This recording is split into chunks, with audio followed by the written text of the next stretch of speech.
हर हर महादेव, माता पार्वती की जय हो। मैं शिव गुरु के चरणों में प्रणाम करती हूँ, मेरा प्रणाम स्वीकार हो। माता पार्वती के चरणों में प्रणाम करती हूँ, मेरा प्रणाम स्वीकार हो। हरिंदर भैया, नीलम दीदी के चरणों में प्रणाम करती हूँ, मेरा प्रणाम स्वीकार हो। आज मैं आप लोगों को शिव चर्चा की बहुत अच्छी कहानी लेकर के आई हूँ। ये कहानी अगर आप लोगों ने सुन ली तो आप लोगों को कुछ ना कुछ ज्ञान जरूर मिलेगा इस कहानी के माध्यम से, और शिव चर्चा की क्या मान्यता है वो आपको समझ में आएगी। तो इस कहानी को पूरी जरूर सुनिएगा। कहानी बीच में छोड़ना शिव गुरु का अपमान होता है, तो शिव गुरु का अपमान बिल्कुल ना करें। एक गांव में एक बूढ़ी अम्मा रहती थी। उनके बेटे उनको छोड़कर परदेश चले गए थे। वो अकेले अपने घर में रहा करती थी। हमेशा शिव चर्चा में मन लगाया करती थी। शिव को उन्होंने गुरु बना के रखा था। सबसे चर्चा होती, जब चाहे जहाँ चर्चा हो, बूढ़ी अम्मा अपना काम निपटा करके और चर्चा में चली जाया करती थी। उनके बेटे ने किसी अपने बगल वाले पड़ोसी से उधार लिया था पैसा बहुत बढ़ गया था कर्जा, जिसकी वजह से अम्मा नहीं दे पाती थी। बेटा तो था नहीं घर पे कि बेटा देगा। बेटा परदेश में था, अम्मा उसका पैसा चुका नहीं पाती थी। इसलिए उन पड़ोसियों ने क्या किया, अम्मा के घर में ही कब्जा कर लिया और बूढ़ी अम्मा को निकाल दिया घर से बाहर। बूढ़ी अम्मा बेचारी शिव गुरु को सुमिर सुमिर के चली गई जंगल में, और जंगल गई, एक महादेव का मंदिर बना था, वहीं पर रहने लगी। बूढ़ी अम्मा बेचारी बहुत दुखी रहती और मन ही मन सोचती कि इसी के दिन के लिए मैंने औलाद को जन्म दिया था। पहले तो हम उन्हें पालते पोसते बड़ा करते हैं, फिर जब वो बड़े हो जाते हैं तो हम उनको बोझ लगने लगते हैं। ये क्यों होता है? वो हमेशा उस शिव जी के मंदिर पे बैठ करके अकेले ही 3 सूत्र का पालन करती, अकेले ही वो शिव जी के भक्ति में लगी रहती, शिव चर्चा करती बैठे बैठे, क्योंकि अब उनकी इतनी दशा खराब थी कि वो कहीं भी जा नहीं सकती थी किसी भी शिव चर्चा में। इसलिए वो घर में ही बैठे बैठे 3 सूत्र का पालन किया करती थी। पहले में दया मांगना, दूसरे में चर्चा कराना, तीसरे में 108 बार नमः शिवाय से जाप करना। तो उस दिन बूढ़ी अम्मा ने शिव जी से दया मांगी, भीख मांगी और कहा, हे शिव जी, मैं आपसे कुछ कहना चाहती हूँ, कुछ पूछना चाहती हूँ, मेरे प्रश्न का जवाब दीजिए, क्योंकि अब बहुत हो गया, इतने दिन से मैं आपकी भक्ति कर रही हूँ और मुझे ये समझ में नहीं आता महादेव कि बुढ़ापे में ही कष्ट क्यों मिलता है। हमारा जीवन इतना नर्क जैसे क्यों लगने लगता है।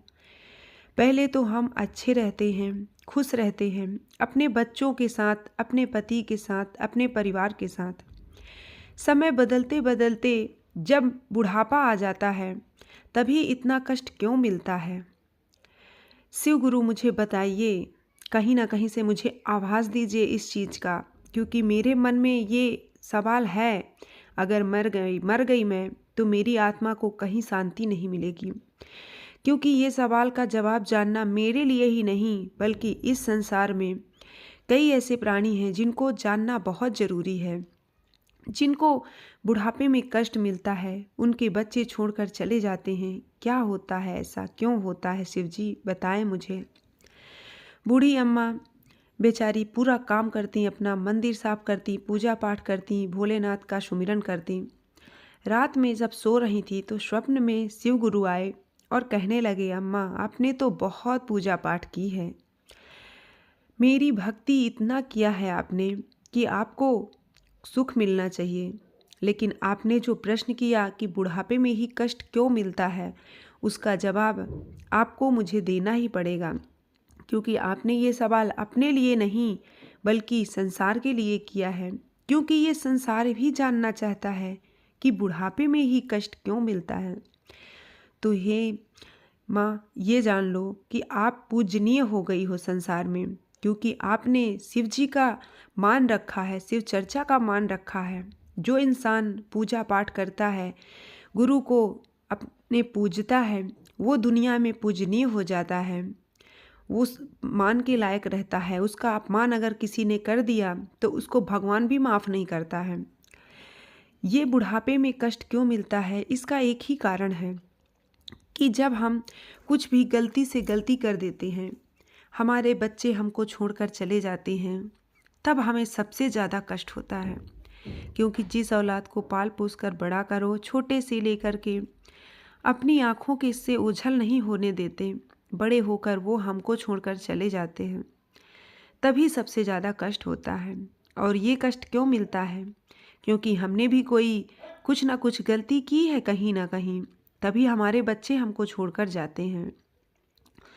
पूजा पाठ से ये होता है कि बुढ़ापे में कष्ट तो मिलता है, लेकिन मोक्ष मिलता है। शिव को गुरु बनाने से मोक्ष की प्राप्ति होती है।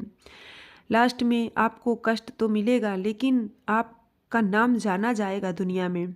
भक्ति का नाम जब भी आएगा तो आपका सुमिरन किया जाएगा कि कोई था जो भगवान भोलेनाथ का इतना बड़ा भक्त था।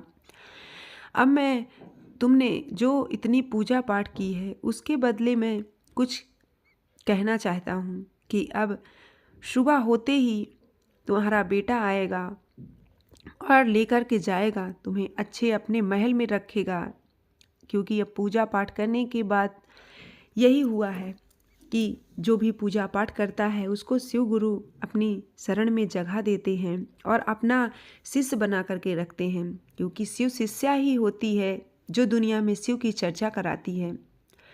बूढ़ी अम्मा की सुबह नींद खुली, उन्हें लगा जैसे सपना था और सपना टूट गया। बस आँखों में फिर से अंधेरा, वही कष्ट के आंसू, बच्चों का दुख, ये सब वो सहन नहीं कर पा रही थी। वो मंदिर धोते जा रही थी, आंसू गिरते जा रहे थे। बूढ़ी अम्मा के इतने आंसू बह रहे थे कि भोलेनाथ से बर्दाश्त नहीं हो रहा था। क्योंकि शिव शिष्या थी वो। उनका बेटा आया, उनके अपने बेटे को देख करके बूढ़ी अम्मा को अपनी आंखों पे विश्वास ही नहीं हो रहा था। उन्हें लग रहा था वो कोई सपना देख रही हैं। अपने बेटे को पास बुलाया और अपने गले से लगाकर कहने लगी कि बेटा, मैं क्या कोई सपना देख रही क्या? उनका बेटा अपनी माँ के पैर पकड़ लेता है और कहता है, माँ, सपना आप नहीं देख रही हैं, मैं सच में आ गया हूँ और जो गलती मैंने की है उसका पश्चाताप भी नहीं कर सकता माँ। लगता है भगवान मुझे उसी की सज़ा दे रहा है। अम्मा कहने लगी, क्या हुआ? तब वो कहने लगा कि अम्मा, आपका नाती जो है वो बहुत बीमार है और हॉस्पिटल में एडमिट कराया गया है, बहुत भी सीरियस है, उसको होश नहीं आ रहा अम्मा, और वो केवल दादी दादी ही कह रहा है, अम्मा अम्मा चिल्ला रहा है, इसलिए मैं आपको लेने आया हूँ, आप मेरे साथ चलो। अम्मा कहने लगी, बेटा, कष्ट आन पड़ी तो माँ याद आ गई। पहले तुमने माँ के लिए कुछ सोचा ही नहीं। अगर पहले ही सोचा होता तो शायद शिव जी ये दिन ना दिखाते। लेकिन कोई बात नहीं बेटा, गलती तो इंसान से ही होती है, भगवान से थोड़ी ना गलती होगी। बूढ़ी अम्मा शिव जी के पास बैठ करके शिव जी से मन ही मन प्रार्थना करती हैं कि हे शिव जी, अगर मैंने सच्चे मन से आपकी भक्ति की है, आपकी शिष्या बनी हूँ, आपके 3 सूत्रों का पालन किया है, आपकी चर्चा की है मन ही मन, अगर मैंने सच्चे दिल से आपकी भक्ति की है तो हे भगवान भोलेनाथ, हे शिव गुरु, मेरे पोते को अच्छा कर देना। मैं जा रही हूँ आपका आशीर्वाद लेकर और मैं लौट करके ज़रूर आऊँगी, यहाँ पर शिव चर्चा धूमधाम से कराऊँगी अगर मेरे पोते की तबीयत अच्छी हो गई। बूढ़ी अम्मा जाती हैं उन्हीं का प्रसाद लेकर शिव जी का, और जैसे ही हॉस्पिटल जा करके अपने पोते को वो प्रसाद खिलाती हैं, शिव जी का भभूत लगाती हैं, वैसे ही वो उठ करके अपने दादी अम्मा के गले लग जाता है और कहने लगता है, दादी अम्मा आप आ गई, मैं तो आपकी ही राह देख रहा था कब से। ये देख कर के सब आश्चर्य में हो गए कि जिसको डॉक्टर नहीं ठीक कर पाया उसको बूढ़ी अम्मा के प्रसाद ने ठीक कर दिया। ये कोई चमत्कार से कम नहीं था। सबको आश्चर्य होने लगा। सबने पूछा कि ये क्या है, क्यों ऐसा हुआ? बूढ़ी अम्मा ने सारा कारण बताया कि ये क्यों हुआ। शिव को गुरु बनाने से ये सब हुआ है। शिव जी को मैंने गुरु बनाया और शिव की मन से भक्ति की, मन से पूजा की, इसलिए शायद मेरा पोता आज अच्छा हो गया है। लेकिन मैंने एक मन्नत मांगी थी कि अगर मेरा पोता अच्छा हो जाएगा तो मैं उसी मंदिर में शिव चर्चा कराऊंगी, वो भी बड़े धूमधाम से। उनका बेटा कहने लगा, अम्मा माँ मैं ज़रूर शिव चर्चा कराऊंगा और अभी तुरंत तैयारी बनाओ और तुरंत हम चलते हैं उस मंदिर में शिव चर्चा कराने। तुरंत बहू, बेटा और पोते और अम्मा सब आकर के अपने गांव वाले घर में वो पैसा लेकर के आता है और जिससे कर्जा लिया रहता है पड़ोसी से, उसको कर्जा देता है और उस घर में रहने लगते हैं। और सभी लोग पूरे गांव वालों को इकट्ठा करके जाते हैं और शिव जी के मंदिर में शिव चर्चा होती है। शिव चर्चा होती है, उसके बाद ये कारण बताते हैं कि शिव चर्चा किस लिए कराई गई है। बूढ़ी अम्मा ने कारण बताया तो गांव के लोग धन्य हो गए और सब आश्चर्य में पड़ गए कि ऐसा भी होता है शिव चर्चा कराने से, शिव को गुरु बनाने से। अब तो गांव-गांव में सब चर्चा होने लगी शिव की और सबने शिव को गुरु बना लिया। अब शिव जी सबका बड़े अच्छे से ध्यान रखते हैं। शिव जी को कोई अगर सुमिरता है तो शिव जी उसका ज़रूर पूरा करते हैं काम। तो ये मेरी कहानी थी आज की। अब तो बूढ़ी अम्मा खुशी खुशी अपने बच्चों के साथ रहने लगीं, अपने परिवार के साथ रहने लगीं। और ये कहानी मेरी आपको पसंद आई हो तो लाइक ज़रूर कर दीजिएगा और चैनल को सब्सक्राइब कर लीजिएगा। शिव जी की कृपा हमेशा बनी रहेगी। हर हर महादेव। माता पार्वती की जय हो।